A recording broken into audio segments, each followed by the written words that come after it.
southeastern Northampton County in northeastern North Carolina, Hartford County in northeastern North Carolina, Western Gates County in northeastern North Carolina, until 8:45 p.m. At 7:58 p.m. Eastern Standard Time, severe thunderstorms were located along a line extending from near Allender to near Robertsonville, moving northeast at 55 miles per hour. Hazard, 60 miles per hour wind gusts.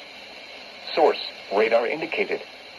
Impact, expect damage to trees and power lines. Severe thunderstorms will be near Ahoskie, Allender, and Lewiston-Woodville around 8:05 p.m. Eastern Standard Time. Winton and Cofield around 8:10 p.m. Eastern Standard Time. Powellsville around 8:15 p.m. Eastern Standard Time. Roduco around 8:20 p.m. Eastern Standard Time. Gatesville and Gates around 8:25 p.m. Eastern Standard Time. Haroldville around 8:30 p.m. Eastern Standard Time. Coleraine around 8:35 p.m. Eastern Standard Time. Other locations impacted by these severe thunderstorms include Goose Pond, Eagletown, White's Crossroads, Tunis, Kelford, Earleys, Manola, Newsom Store, Trewan Beach, and Topsy.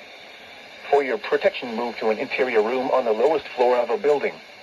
Please report severe weather by calling 757-899-2415, posting to the National Weather Service Wakefield Facebook page, or using Twitter at NWS Wakefield, VA. A tornado watch remains in effect until 9 p.m. Eastern Standard Time for northeastern North Carolina.